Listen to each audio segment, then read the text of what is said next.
ठीक है, so let's start with average life. ठीक है, और mean life of radioactive element. तो किसी भी चीज का हम एवरेज कैसे निकालते हैं? मान लो कि एक क्लास में 50 स्टूडेंट्स हैं, ठीक है, और 50 स्टूडेंट्स की हाइट का हमें एवरेज निकालना है. तो हम क्या करते हैं कि जितने स्टूडेंट्स हैं उन सभी की हाइट्स को क्या कर देते हैं, ऐड कर देते हैं और डिवाइड बाय 50 कर देते हैं, तो एवरेज हाइट आ जाती है क्लास की.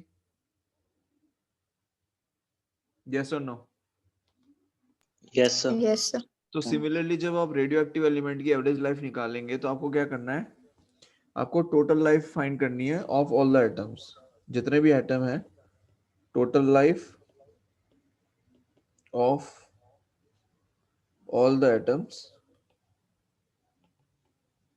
ठीक है, और डिवाइड बाय क्या करेंगे, टोटल नंबर ऑफ एटम्स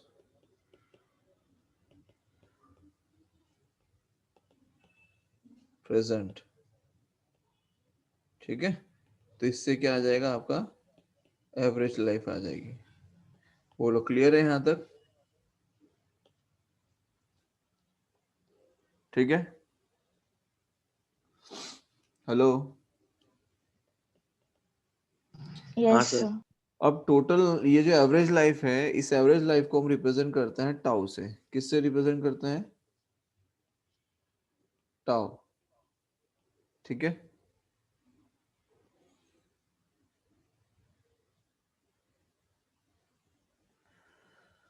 अब यहाँ पर अगर हम देखें, सो हम क्या कर सकते हैं, let's consider a radioactive element containing n naught atoms. Start with, that means at t equals to 0 time पे कितने एटम्स हैं, number of atoms n naught है. ठीक है, and let the number of atoms left at time t be n. मतलब t equals to t time पे number of atoms left कितने हैं, तो n. Suppose a small number of atoms equals to dn equals to dn disintegrate further in a small time dt. मतलब dn number of atoms जो है वो disintegrate हो रहे हैं dt टाइम में. Therefore the lifetime of each of the dn atoms lies between t to t plus dt. क्या कहेंगे, lifetime of each of these dn atoms, lifetime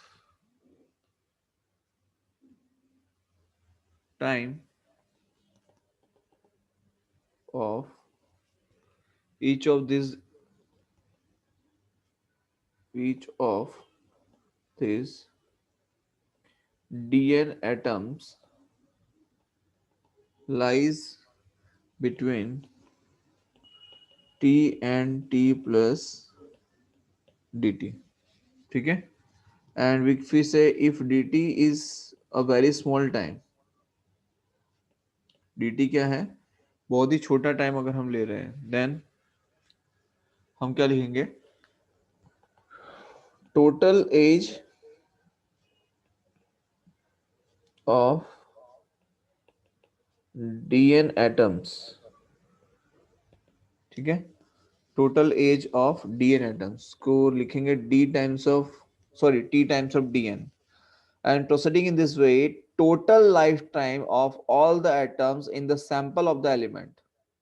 क्या कहेंगे, total lifetime of all the atoms in the sample of the element. तो हमें क्या करना पड़ेगा, इसको हमें फाइंड करनी है टोटल लाइफ टाइम और सभी एटम्स के लिए. तो we can go like this कि 0 से लेके n नॉट. ठीक है, एंड इसको इंटीग्रेट करना है t टाइम्स ऑफ dn. ठीक है, so by definition average life of the radioactive element अगर हम निकालेंगे तो what we can write tau is equals to कहां से कहां तक, 0 से लेके n नॉट तक. ठीक है, और t टाइम में dn डिसइंटीग्रेट हो रहा है, divide by number of atom, starting में कितने थे, तो एन नॉट थे। ठीक है, समझ में आ रहा है?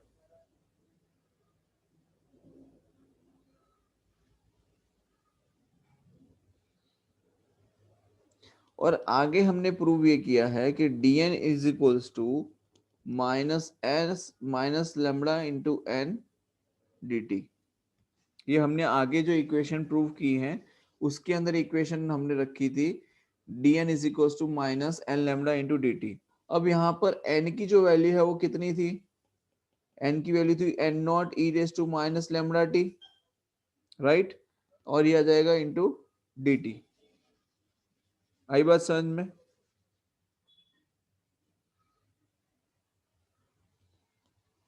दूसरी चीज, जैसे कि हम जानते हैं कि at T equals to zero time पे एन की वैल्यू है एन नॉट, और टी इक्वल्स टू इंफिनिटी पे, टी इक्वल्स टू इंफिनिटी पे एन कितना है, तो ये है जीरो।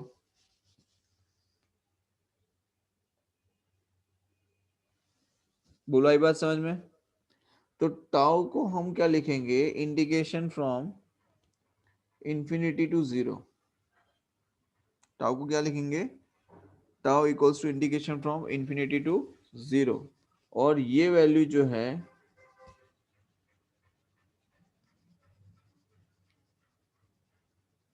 समझ में आया ये स्टेप? ये स्टेप समझ में आया जो मैंने अभी लिखा, tau equals to integration from infinity to zero.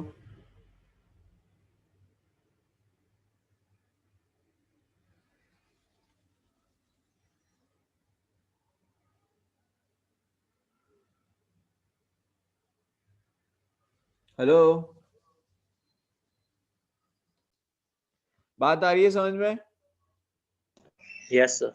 अब यहाँ पर क्या करेंगे, ये जो dn है इस dn की वैल्यू पुट करेंगे। देखो dt तो एज इट इज, सॉरी ये t तो एज इट इज रहेगा, और dn की वैल्यू क्या आएगी, तो dn आएगा minus lambda N naught e raise to minus lambda T into D T. और दूसरा यहाँ पर dn की जगह साथ में आ जाएगा ये जो dn है, इसके लिए वैल्यू ये आ गई, और इंटू टी डिवाइड बाय क्या आएगा, तो एन नॉट। ये स्टेप समझ में आया? अब ये एन नॉट और ये एन नॉट कैंसिल आउट हो जाएगा, तो रिमेनिंग क्या रहेगा, so remaining will be tau is equals to, हम लोग क्या कर सकते हैं, अब देखो यहां पर हमारे पास में जो लिमिट है वो कहां से कहां है, इन्फिनिटी जीरो है, और यहाँ पे नेगेटिव साइन है। अगर मैं लिमिट्स को जीरो से इन्फिनिटी कर दूं, कहां से कहां कर दूं, जीरो से इन्फिनिटी, तो ये जो नेगेटिव साइन है वो रिप्लेस हो जाएगा, और यहाँ हो जाएगा पॉजिटिव साइन आ जाएगा। तो lambda into lambda into e raise to minus lambda T D T into T. बोलो यहां तक समझ में आया? अब लैम्बडा क्या है, कांस्टेंट है, तो इंटीग्रेशन क्या होगा, t e raise to minus lambda T into D t. बात आ रही है समझ में? Yes sir. तो by integrating equation number two, हमारे पास जो फाइनल वैल्यू आएगी टाउ की, वो होगी टाउ इक्वल्स टू 1/λ। ये हमारे पास में फाइनल इक्वेशन आएगी, ठीक है। And hence average life of a radioactive element is reciprocal of the decay constant of the element. क्या लिखेंगे, hence average life of a radioactive element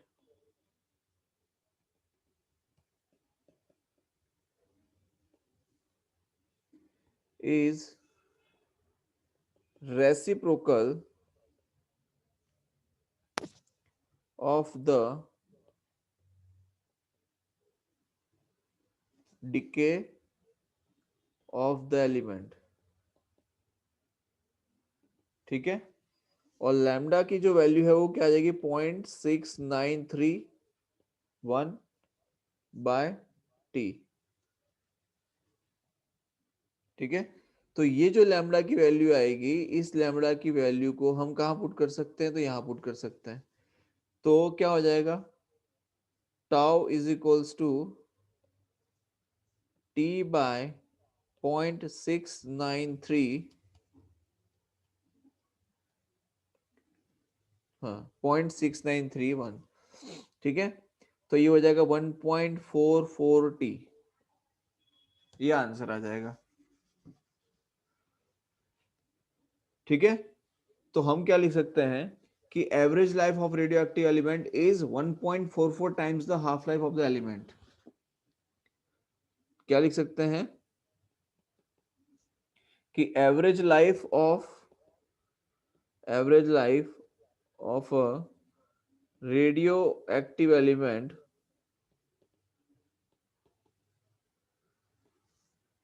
is 1.44 times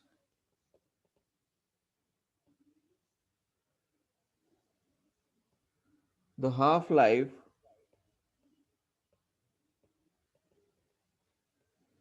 of element। बोलो यहां तक क्लियर है?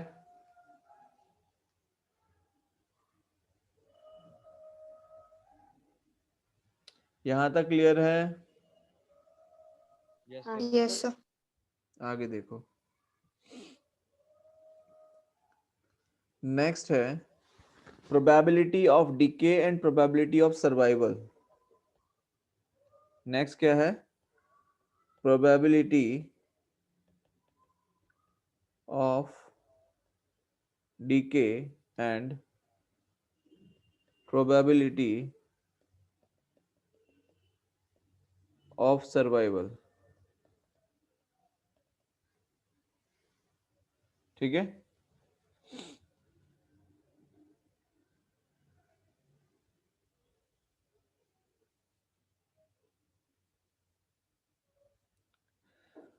अब समझिए, probability of decay or survival of a nucleus is relevant because the decay process is governed by statistics from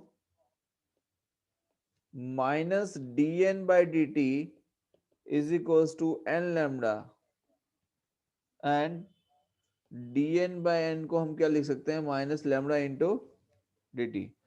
This is the probability of decay in small time dt over a large interval of time t। We know कि n by n naught is equals to क्या हो जाता है, e raised to minus lambda t, and this is the probability of survival। इसे क्या कहेंगे, this is the probability of survival।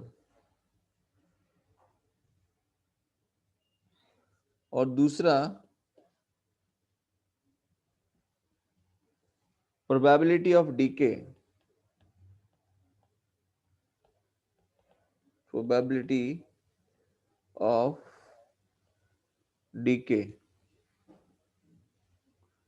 तो ये हो जाएगा 1 minus n by n naught, तो ये हो जाएगा n naught minus n by n naught. ठीक है। किसके क्लोन हो जाएगा, 1 minus e raise to minus lambda T.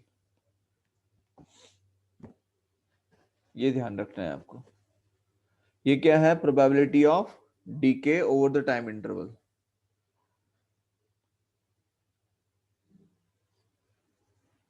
बोलो यहां तक कोई डाउट है?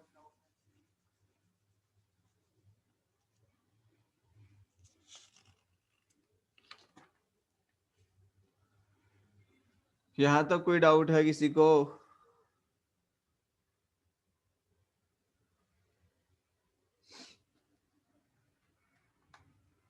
ठीक है, चलिए आगे देखिए। अब हम स्टडी करेंगे यूनिट्स के बारे में, units of radio activity, units of radio activity. तो कुछ यूनिट्स हैं जिसका हम यूज करते हैं, कुछ यूनिट्स हैं जिसका हम बहुत कम यूज करते हैं। So the activity of a radioactive source is measured by the rate of disintegration of the source. कैसे मेजर करते हैं? It is measured by it is measured by the rate of disintegration disintegration of the source.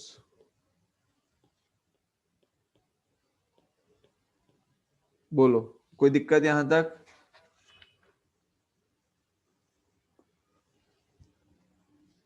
अब इसमें सबसे पहला है Curie, ठीक है। अब क्यूरी क्या है? तो the activity of radioactive sample is said to be 1 curie when 3.7 into 10 is to 10 decay take place in every second. So we can say कि 1 क्यूरी जो है वो किसके इक्विवेलेंट होगा? तो 3.7 into 10 is to 10 decays per second. Clear है यहां तक? दूसरा है बैकवेरल। ये यूनिट हम काफी बार सुन चुके हैं। बैकवेरल, बैकवेरल के लिए क्या हम लिखते हैं? दैट 1 बैकवेरल इक्वल्स टू क्या लिखेंगे? 1 डीके पर सेकेंड। क्या लिखते हैं? 1 डीके पर second. Therefore, we can say that 1 curie is equals to क्या हो जाएगा? 1 क्यूरी इज इक्वल्स टू क्या हो जाएगा? 3.7 इंटू 10 बैकवेरल। बोलो, क्लियर है यहां तक ये दो चीजें? एंड तीसरा है रुदरफोर्ड। सो रुदरफोर्ड के लिए हम लिखते हैं दैट 1 रुदरफोर्ड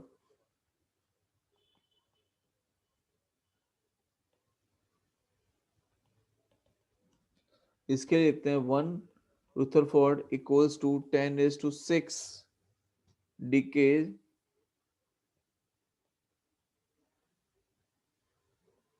पर सेकेंड। बोलो, क्लियर है यहां तक? Yes sir. कोई डाउट यहाँ पे किसी को? हेलो, सोना नहीं है बिल्कुल भी।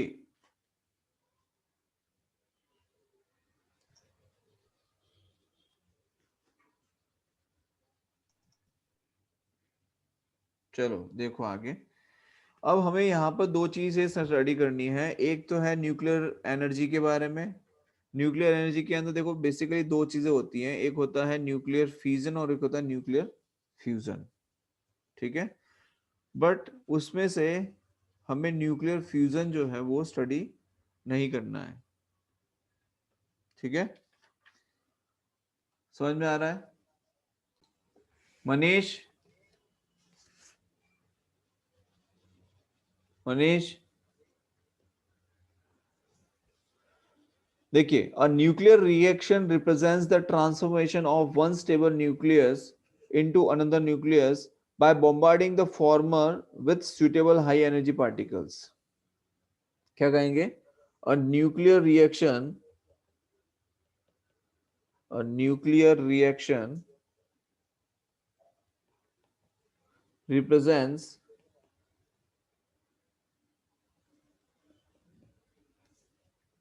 the transformation of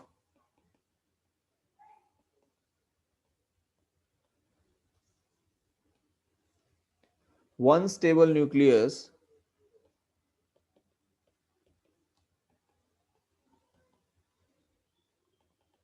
into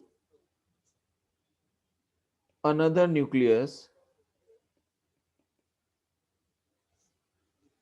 by bombarding the former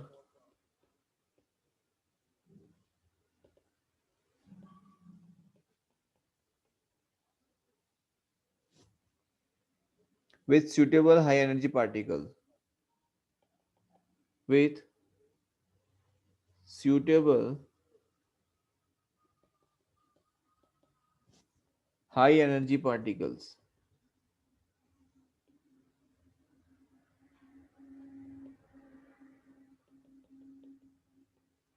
ठीक है। तो इसमें हम सिंबल से पहले रिप्रेजेंट करेंगे वो इक्वेशन कैसे लिखी जाती है. So we can represent a nuclear reaction this way, that Z x raised to a, actually Z नहीं Z बोला जाता है, plus 2He4 gives Z plus 2 C A plus 4 gives Z plus 1 Y A plus 3 plus 1H1 plus Q. ठीक है. इस तरीके से ये बेसिक इक्वेशन हमारे पास में रहती है, जिसमें x जो है वो आपका टारगेट न्यूक्लियस रहता है and bombarded by the alpha particle. ठीक है. C जो है that is the compound nucleus which is unstable. ये जो है क्या है, कंपाउंड न्यूक्लियस जो कि अनस्टेबल है. ठीक है, यहां तक क्लियर है बेटा. It disintegrate to a give a product nucleus Y and product particle proton.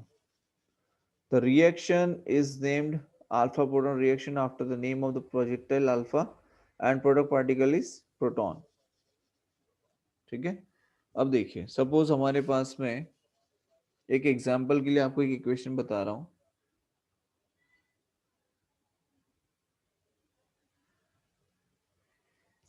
Rutherford ने सबसे पहले एक एक्सपेरिमेंट किया था और उस एक्सपेरिमेंट को उन्होंने परफॉर्म किया था 1919 में. किसने? रुदरफोर्ड ने इन 1919 में एक एक्सपेरिमेंट किया, जिसके अंदर जो न्यूक्लियर रिएक्शन थी वो कुछ ऐसी थी कि 7 neutron 14 plus 2He4 gives 9 fluorine 18 gives 8O17 plus 1H1. ठीक है. और इसे कहते हैं alpha proton reaction. Alpha proton reaction. ऐसी कुछ और इक्वेशंस हैं जिसे परफॉर्म किया जाता है न्यूक्लियर रिएक्शंस के लिए. ठीक है, यहां तक क्लियर है. अब यहाँ पे आप एक चीज समझिए, मैंने यहाँ पर मेंशन किया है ये Q को.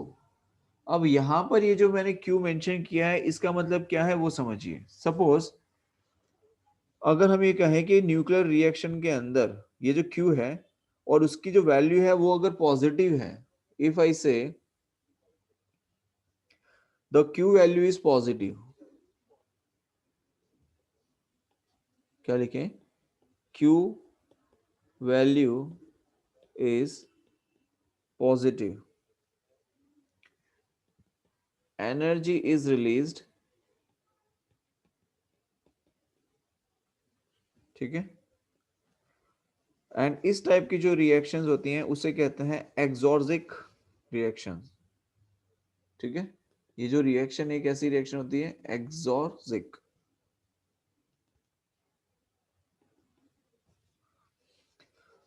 और अगर कोई न्यूक्लियर रिएक्शन के अंदर जो Q का वैल्यू है अगर वो हमें नेगेटिव मिले तो energy has to be supplied before the reaction occurs. इसमें क्या होता है, एनर्जी हमें देनी पड़ती है, तो energy has to be supplied.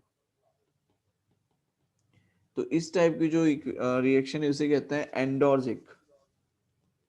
क्या कहते हैं? एंडोर्जिक.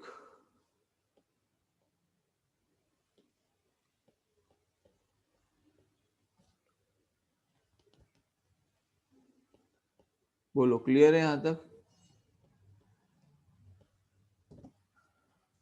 Any doubt in this now? No, sir. ठीक है, चलो देखो आगे.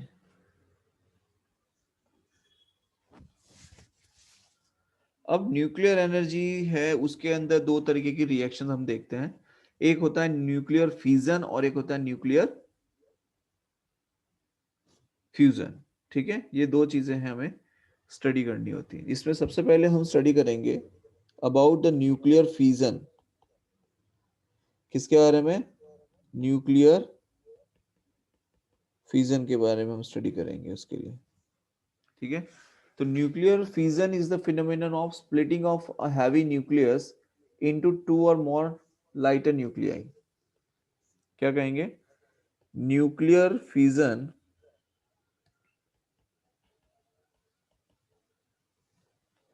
is the phenomenon of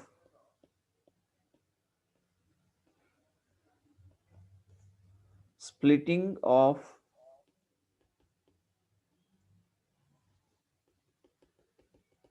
splitting of a heavy nucleus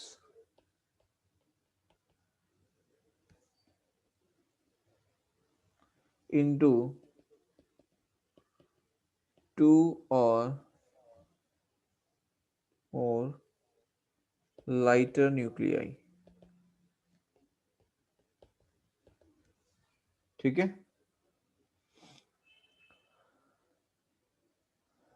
clear है यहां तक?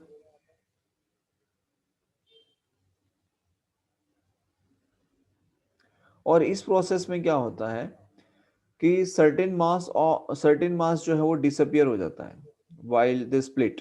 तो ये जो मास डिसअपियर होता है इसे हम कहते हैं कि भाई जो इनिशियल मास था और फाइनली जो मास जो कम हुआ उसके बीच में क्या होता है कि सर्टेन डिफरेंस आता है। तो ये जो मास डिफरेंस आता है इसे हम कहते हैं मास डिफेक्ट। और इस मास डिफेक्ट को हम किससे रिप्रेजेंट करते हैं? तो हम रिप्रेजेंट करते हैं इसे डेल्टा एम से। और यहाँ पर जो हमें एनर्जी मिलती है, energy release in nuclear fusion, तो उसके लिए हम लिखते हैं energy is equal to delta M C square. क्या लिखते हैं? Energy equals to delta M C square. बोलो, यहां तक बात समझ में आई? हाँ सर। ठीक है, अब सर वो क्यू क्या होता है सर? क्या? क्यू है ना सर, वो क्या होता है क्यू? कहां पर बेटा? यहाँ पर कहाँ क्यू है? पहले जो बताया उसमें हाँ सर उसमें। ये क्यू एनर्जी होती है जो रिलीज होती है। ये लिखा है ना, अगर क्यू की वैल्यू पॉजिटिव होती है तो एनर्जी रिलीज हो रही है, और क्यू की वैल्यू अगर नेगेटिव मिल रही है इसका मतलब हमें उतनी एनर्जी अप्लाई करनी होती है।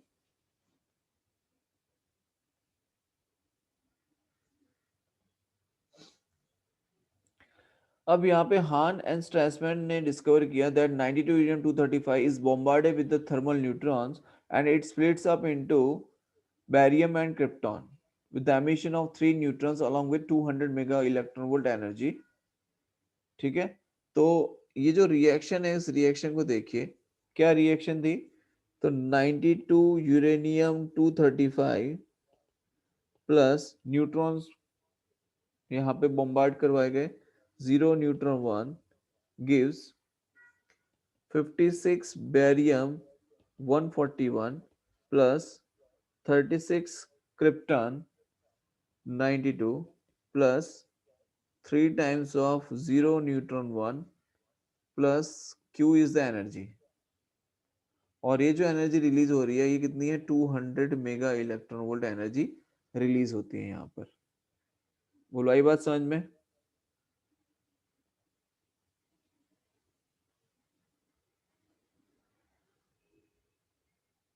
Yes sir.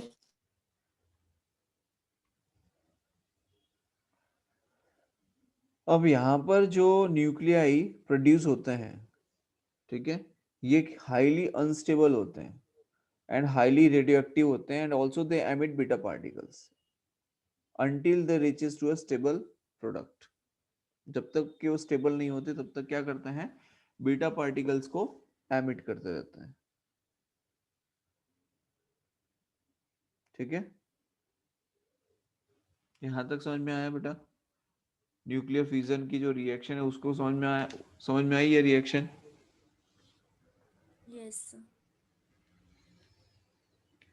ठीक है, तो यहाँ पर हमें जो फिजन प्रोडक्ट मिलता है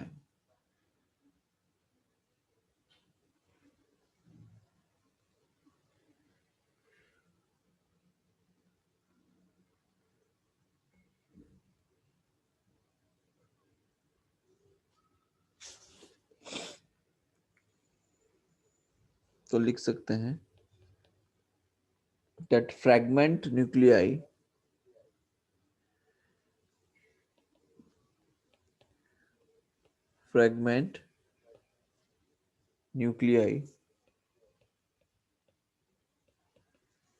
produced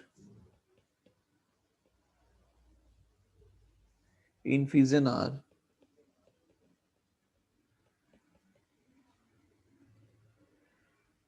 highly unstable.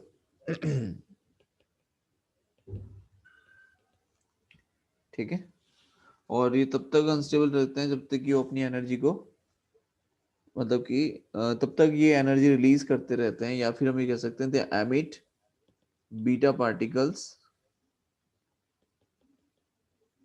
until they got stable.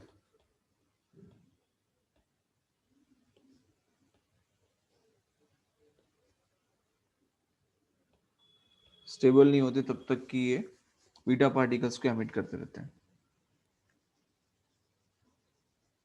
ठीक है, फिर आपने नाम सुना होगा न्यूक्लियर चेन रिएक्शन का, सुना है सभी ने? Nuclear chain reaction. तो न्यूक्लियर चेन रिएक्शन में क्या होता है,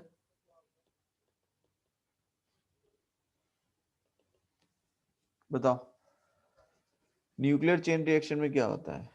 तो a nuclear chain reaction is said to occur when neutrons emitted from the decay of one nucleus are free to initiate fission in the surrounding nuclei. Repeat कर रहा हूं, a nuclear chain reaction is said to occur when neutrons emitted from the decay of one nucleus are free to initiate fission in the surrounding nuclei.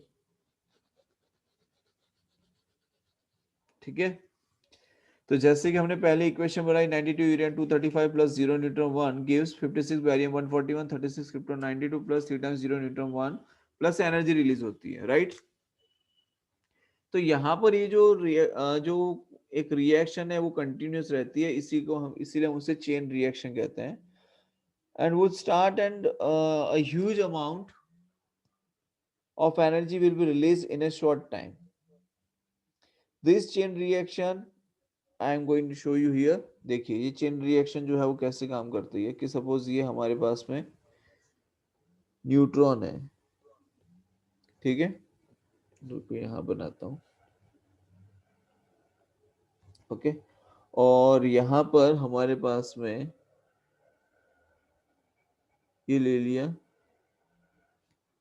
Neutron, this is suppose uranium 235। तो यहाँ पर ये जो product मिलेगा fusion product,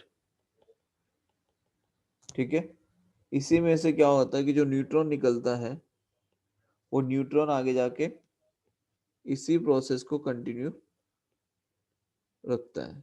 यहाँ भी neutron, यहाँ भी न्यूट्रॉन, यहाँ भी न्यूट्रॉन आ गया, ठीक है, कुछ इस तरीके से,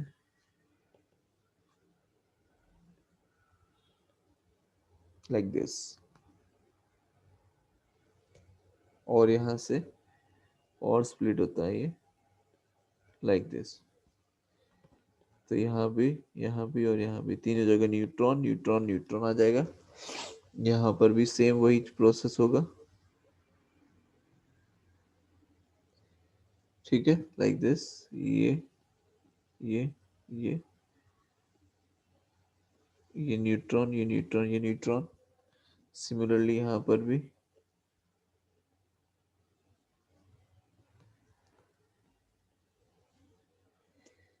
यहाँ पे भी आएगा न्यूट्रॉन न्यूट्रॉन न्यूट्रॉन। बोलो क्लियर है यहाँ तक?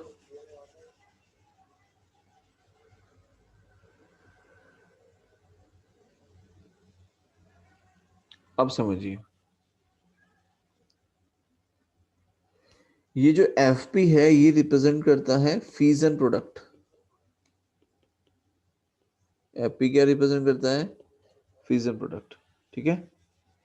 Now, if we can have a control over this reaction, the energy released can be utilized for a peaceful purpose. This led to the construction of nuclear reactor or nuclear pile. However, if the reaction cannot be controlled, the energy released will bring about disasters,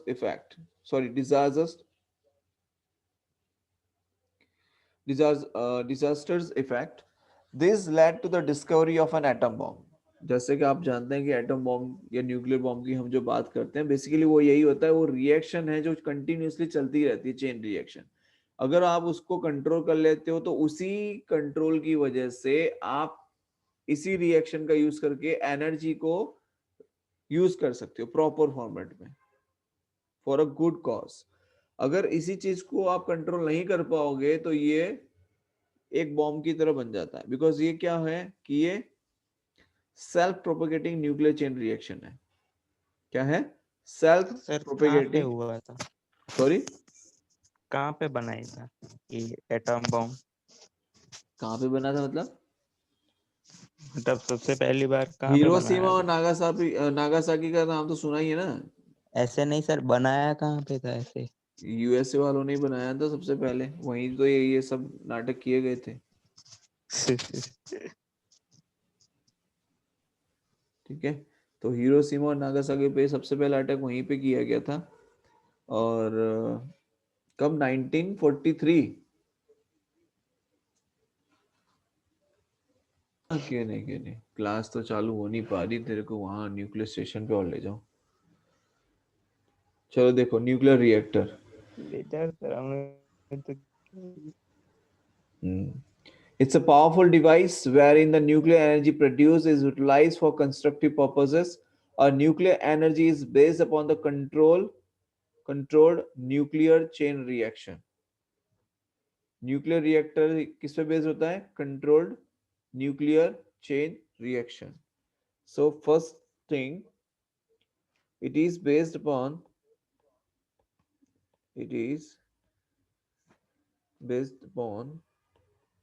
controlled nuclear chain reaction. ठीक है, अब इसका construction में देखें। So you can see कि सबसे पहले तो ये इसका शील्डिंग देखो आप।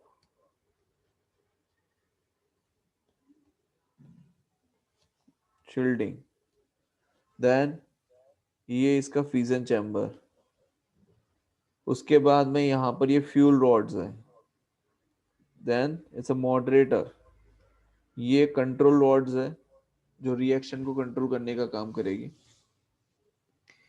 ठीक है, यहाँ पर एक पंप लगा रखा है, यहाँ से कूलेंट जा रहा है, देन यहाँ पर हीट एक्सचेंजर है, ये स्टीम लेके जा रहा है, and because of this steam यहाँ पर जो टरबाइन रखा होता है वो टरबाइन क्या होता है? रोटेट होता है, और ये जो स्टीम यूज होके आती है उसे कोल्ड वाटर के थ्रू पास करवाया जाता है, तो वो जो स्टीम है वो क्या हो जाती है? कूल होके वाटर में मतलब कन्वर्ट हो जाती है एंड कंडेंस हो जाता है। ठीक है, और ये प्रोसेस कंटिन्यूअसली इसी तरीके से चलता रहता है। अब यहाँ पर जो जो चीजें बताई गई है उन सबका एक अपना एक पर्पस है, right?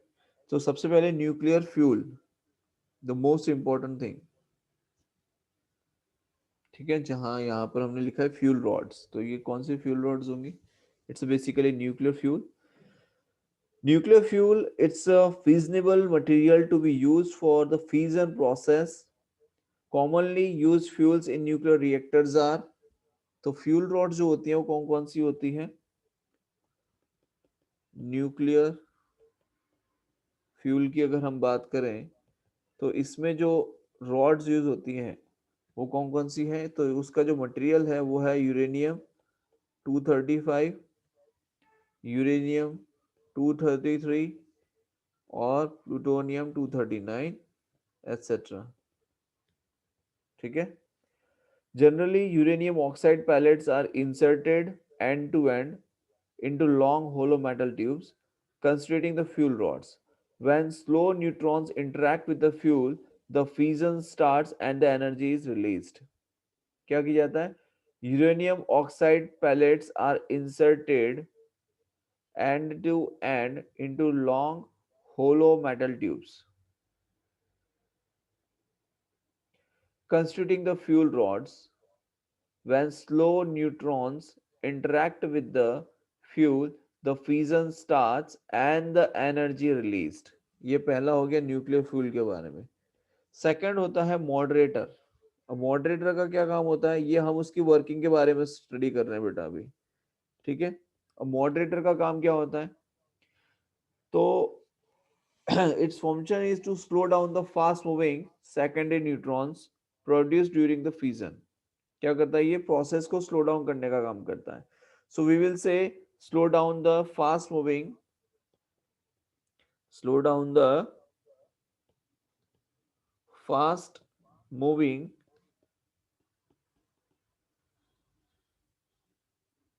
secondary neutrons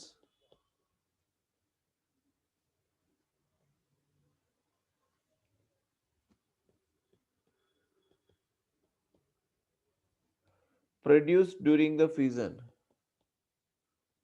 produced during the fission. ठीक है. The material of moderator should be light and it should not absorb neutrons. फिर से रिपीट कर रहा हूं. The material of moderator should be light and it should not absorb neutron. ठीक है. हमें सिर्फ उसकी जो प्रोसेस है, जो सेकेंडरी न्यूट्रॉन्स हमें मिल रहे हैं, उसको क्या करना है, स्लो डाउन करना है. Usually heavy water, graphite, deuterium and paraffin etc. can act as a moderator. तो ये आपको याद रखना रहेगा. आप सभी को ये ध्यान रखना है कि मॉडरेटर्स कौन कौन से हैं. So we will say heavy water,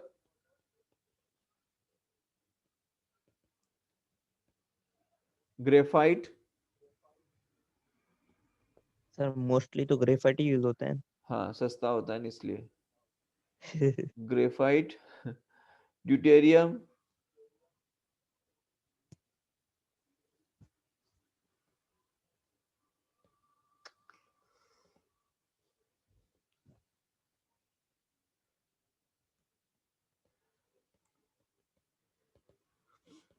deuterium and paraffin. ठीक है. ये सारे क्या होते हैं, मॉडरेटर होते हैं. These moderators are rich in protons. These are rich in protons. Clear है यहां तक?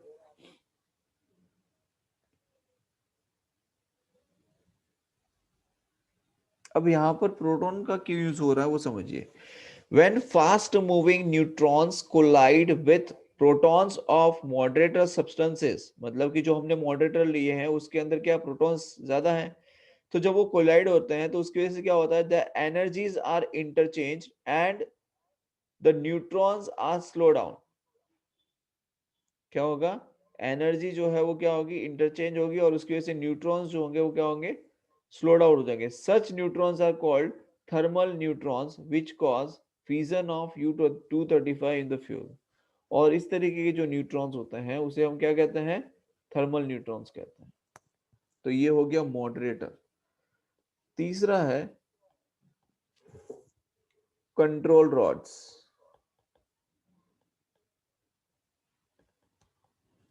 ये रही आपकी कंट्रोल रॉड्स. देखिए, these are the control rods. ठीक है. ऊपर की तरफ जो लगी हुई है ये आपकी कंट्रोल रॉड्स है. ठीक है. इसका क्या क्या काम होता है देखिए.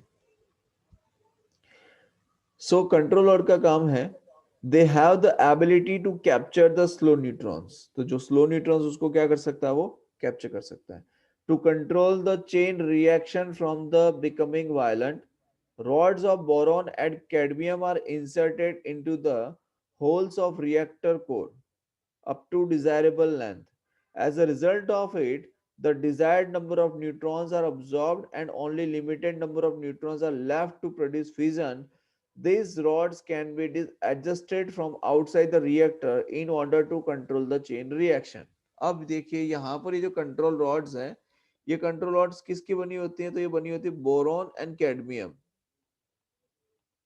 ठीक है, अब मान लो कि ये जो है, ये जो कंट्रोल रॉड्स हैं, सपोज ये अगर मैं यहाँ पे बनाऊं, आप देखिए इस तरीके से कुछ है, ये है।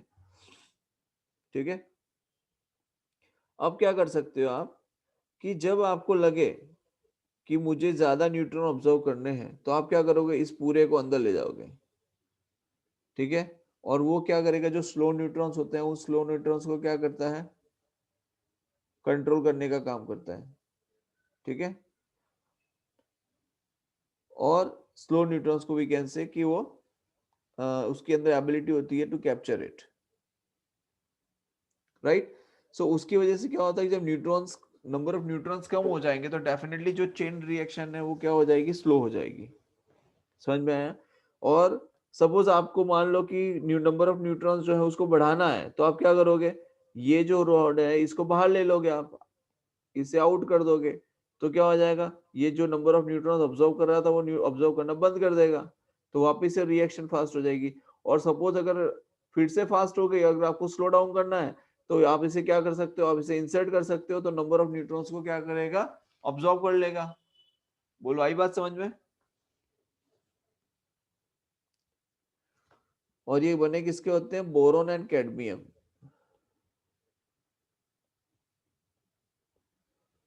समझ में आया?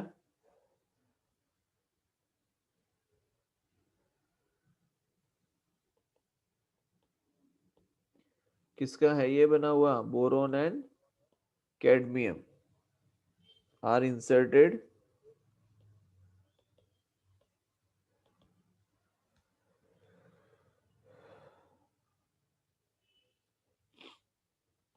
up to desirable length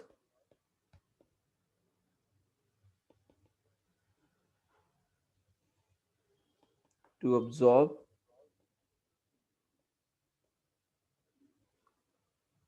required amount of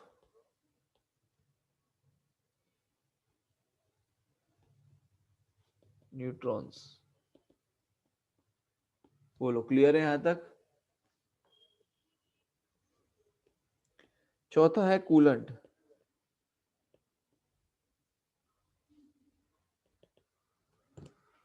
चौथा क्या है, coolant.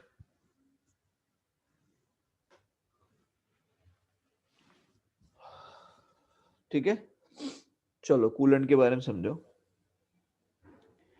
A substance which is used to remove the heat produced and transfer it from the core of the nuclear reactor to the surrounding is called coolant.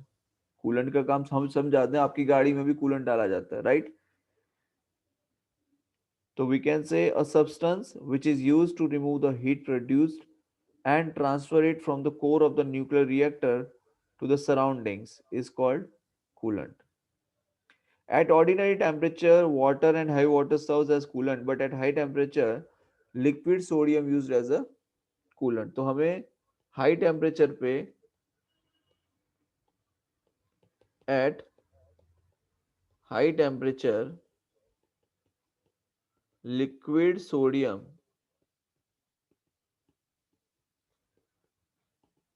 can be used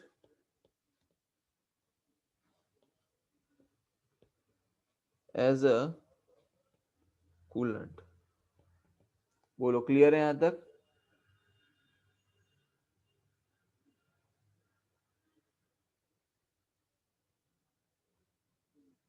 समझ में आ गया बेटा? तो ये हो गया आपका कूलेंट का काम। ठीक है, फिर है शील्डिंग।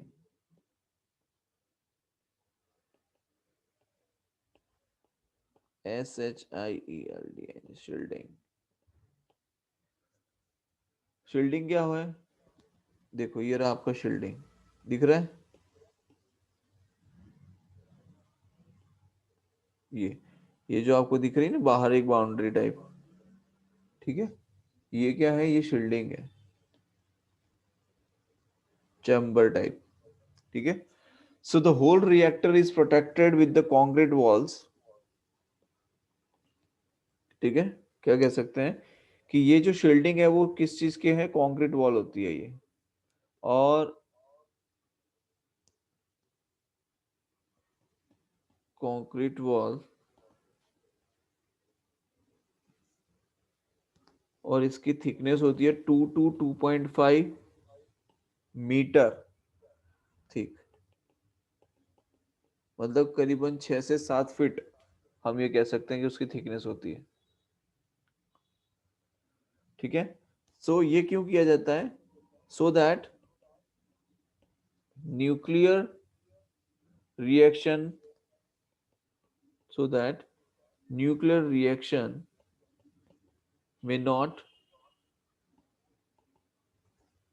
produce harmful effects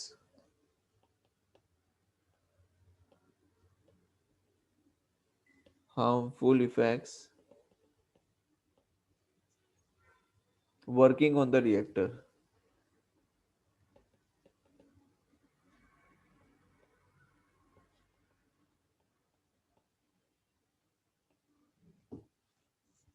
समझ में आया यहां तक? हाँ भाई, क्लियर है?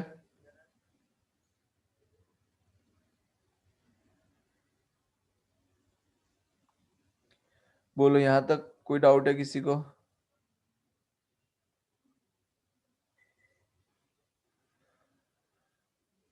मनीष,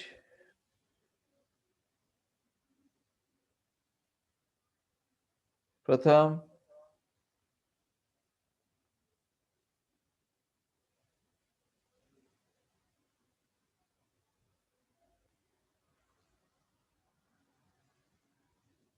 प्रथम सर सो गया था क्या? नहीं ठीक है, यहां तक क्लियर है?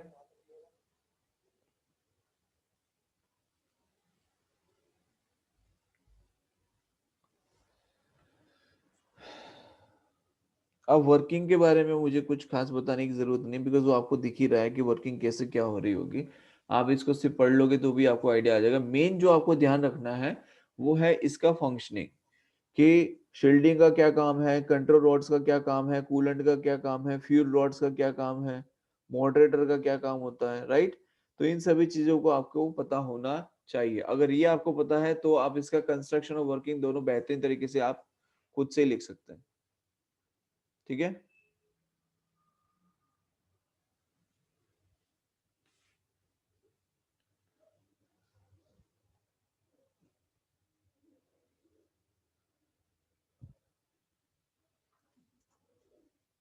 अब इसके यूजेस क्या क्या है, तो यूजेस की अगर हम बात करें तो वी कैन से कि they are used to produce radioactive isotopes. सबसे पहला यूज है, they are used to produce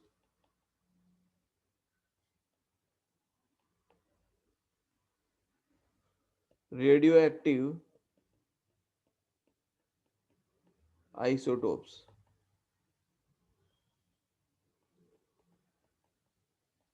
ठीक है। दूसरा है, they are used in electric power generation. मैं डायरेक्टली लिख रहा हूं power generation.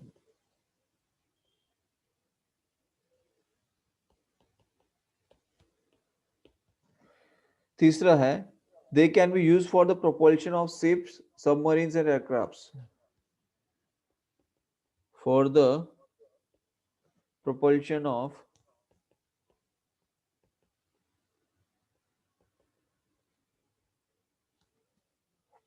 ships, submarine and aircrafts,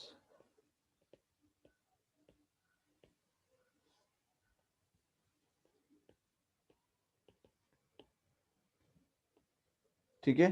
And they are used to produce neutron beam of high intensity which is used in the treatment of cancer and nuclear research, इन दो जगह पे हम इसका use कर सकते हैं.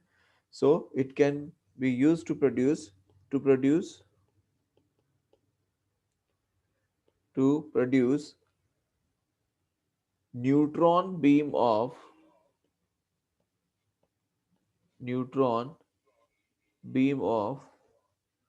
high intensity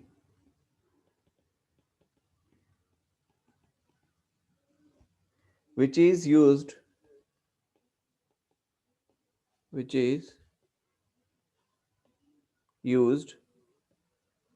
in treatment of cancer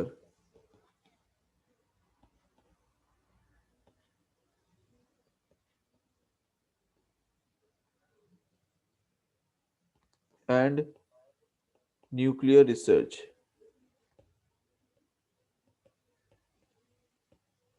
ठीक है प्रिया, समझ में आ रहा है? Yes, sir. प्राची, हाँ सर. क्लियर है बेटा यहाँ तक? हाँ सर. तो ये हो गया कंप्लीट अपना nuclear fission process. Nuclear reactor के बारे में पढ़ लिया.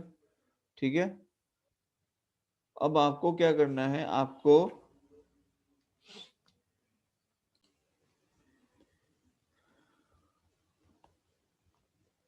एक और चीज है, nuclear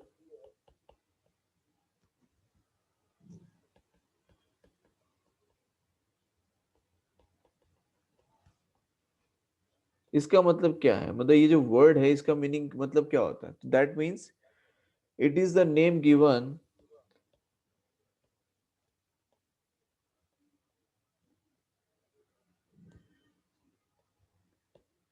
the name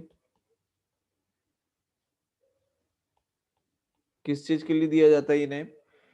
the name given to large scale, ये याद रखना बेटा, to large scale destruction and devastation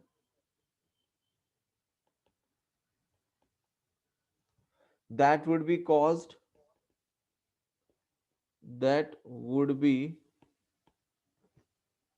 by the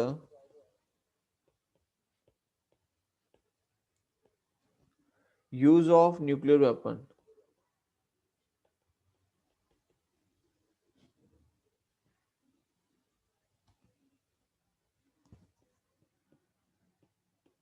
समझ में आया?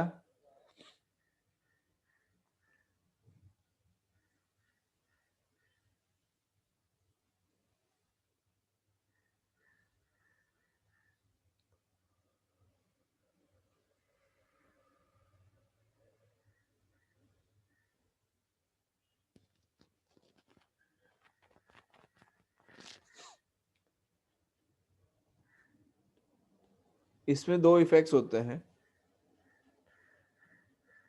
द डिवास्टेटिंग सॉरी, ये जो हमने बात कही कि लार्ज स्केल डिस्ट्रक्शन होता है, डिवास्टेशन होता है, इसके अंदर दो इफेक्ट रहते हैं. एक इफेक्ट होता है जो कि इमीडिएट आपको दिखता है और एक दिखता है आपको लॉन्ग टर्म पर. तो इमीडिएट इफेक्ट जो है उसके अंदर थर्मोफ्लैश इंक्लूड किया जाता है which causes the spontaneous ignition and setting fires. ठीक है, shock waves which are high pressure waves moving out at speeds greater than 3000 kilometre per hour. अगर कोई आपके घर के नीचे से एक वेव निकले जिसकी स्पीड हो 3000 किलोमीटर पर आवर, तो क्या होगा?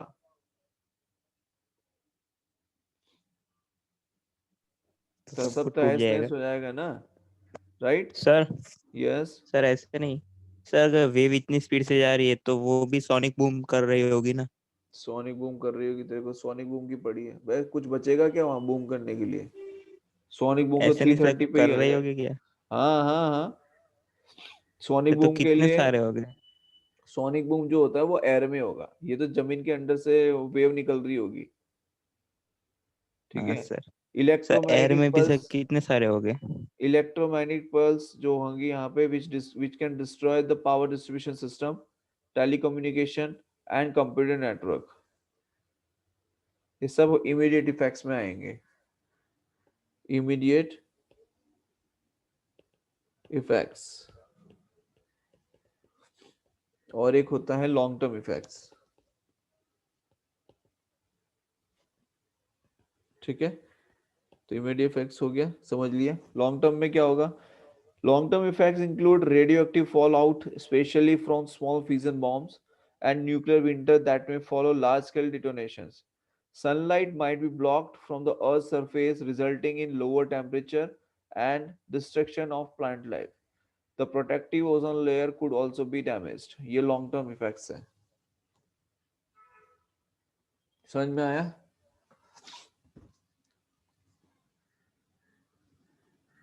क्लियर है बेटा?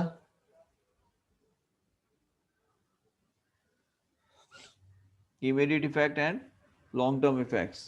ठीक है, इसके अलावा अब जो हमें पढ़ना है वो एक चीज है which is not a part of your syllabus for this year, वो है न्यूक्लियर फ्यूजन। वो क्या है? Nuclear fusion. ये क्या हुआ, बंद हो गया? ये आपको न्यूक्लियर फ्यूजन की जो प्रोसेस है वो ये रहती है, आपको ये ध्यान रखनी होती है। ठीक है, बट बोर्ड में आपके सिलेबस में ये नहीं है, बट स्टिल ये रिएक्शन आपको याद रखना है जेई और मिड के लिए कि उसके अंदर might be possible they can ask. ठीक है, क्लियर है बेटा यहां तक?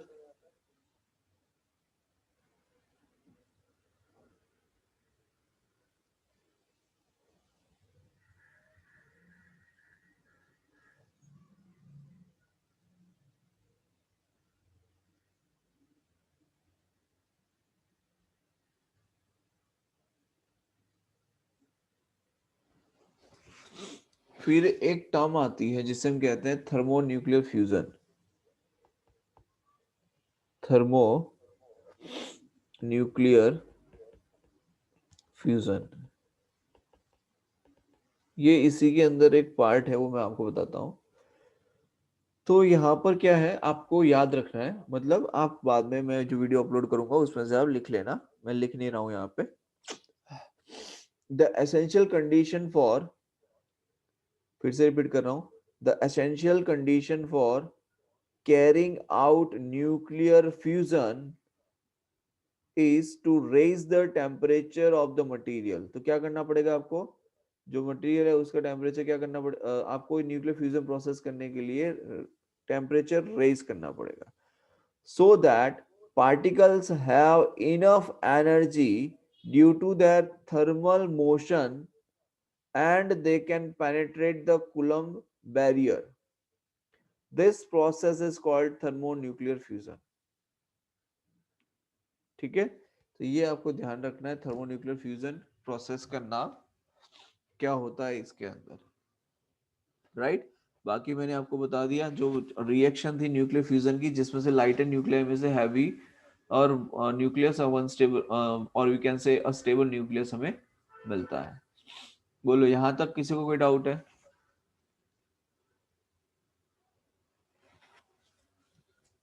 Anyone has any doubt in this?